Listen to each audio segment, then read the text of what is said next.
Hello friends, পোস্টে আপনার সকলকে স্বাগতম। আজ এই ভিডিওতে থাকছে বিশ্বকাপ বাছাইয়ের সেকেন্ড রাউন্ডের পয়েন্ট টেবিল এবং থার্ড রাউন্ডে কারা যেতে পেরেছে। যে গ্রুপে জর্ডান, সৌদি আরব, পাকিস্তানের মতো দল ছিল। তাহলে দেরি না করে আমরা দেখে আসি কে এই গ্রুপে শীর্ষস্থান এবং দ্বিতীয় স্থান দখল করে ওয়ার্ল্ড কাপ কোয়ালিফায়ারের সেকেন্ড রাউন্ড থেকে থার্ড রাউন্ডে কোয়ালিফাই করতে পেরেছে এবং এশিয়ান কাপ খেলার সুযোগ পেয়েছে। সব কিছু মিলিয়ে দেখি যদি আমরা পয়েন্ট টেবিলটা, সেখানে যদি বলি পাকিস্তান, আমরা নিচ থেকে আসলে অবাক হওয়ার কিছু থাকবে না। যেখানে পাকিস্তানের কথা বাদে দিয়ে তার আগে উপর থেকে আসি, যেখানে পয়েন্ট টেবিলের শীর্ষে আছে জর্ডান।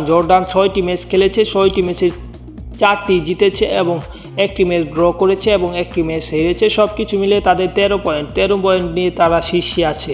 অপরদিকে সৌদি আরবের মতো বড় দল পয়েন্ট টেবিলের দ্বিতীয় স্থানে আছে, যারা প্রায় প্রত্যেকবারই বিশ্বকাপ খেলছে এশিয়া অঞ্চল থেকে।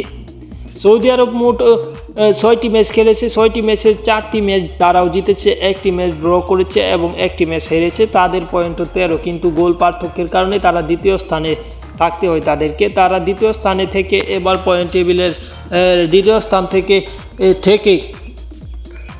সেকেন্ড রাউন্ড থেকে থার্ড রাউন্ডে গিয়েছে। পাশাপাশি প্রথম দুই দল, পয়েন্ট টেবিলের প্রথম দুই দল এবার এএফসি এশিয়ান কাপ খেলার সরাসরি সুযোগ পেয়ে গেছে এবং তৃতীয় স্থানে আছে তাজিকিস্তান মোট খেলেছে 6টি ম্যাচ, যেখানে তারা 2টি ম্যাচ পাকিস্তানের বিপক্ষে জিতেছে এবং 2টি ম্যাচ ড্র করেছে, 2টি ম্যাচ হেরেছে। সব কিছু মিলিয়ে তাদের পয়েন্ট হচ্ছে 8 পয়েন্ট নিয়ে তারা লড়াকু পারফর্ম করলেও তারা এবার বিশ্বকাপের থার্ড রাউন্ডে যেতে পারেনি। পাশাপাশি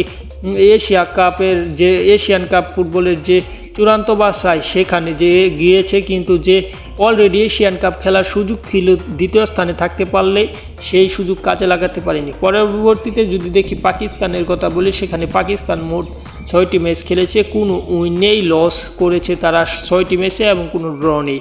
সব কিছু মিলিয়ে তাদের কোনো পয়েন্টই যোগ করতে পারেনি তারা। বাংলাদেশ অন্তত একটি পয়েন্ট যোগ করতে পেরেছিল, তারা তাদের নামের পাশে কোনো পয়েন্টই যোগ না করেই তাদের এই ওয়ার্ল্ড কাপ কোয়ালিফায়ারের মিশন শেষ করলো। এই মিশন শেষ করার মাধ্যমে পাকিস্তানের এশিয়ান কাপ খেলার কোনো সুযোগ নেই এবং তাজিকিস্তানের কিছুটা সুযোগ আছে, তা পরবর্তীতে আপনাদের জানানো হবে। পাশাপাশি যারা চ্যানেলটি এখন পর্যন্ত সাবস্ক্রাইব করেননি, সাবস্ক্রাইব করে রাখবেন, কারণ খেলাধুলার সকল আপডেট এই চ্যানেলে পাবেন, যা অন্য কোনো টিভি চ্যানেলেও হয়তো পাবেন না। তাই এই খেলাধুলার ছোটো থেকে বড় অন্য যে টিভি চ্যানেলগুলো আছে সেখানে বড় বড় আপডেট পাবে, এই চ্যানেলে ছোটো আপডেটগুলো পাবেন। তাই চ্যানেলটি সাবস্ক্রাইব করে রাখুন।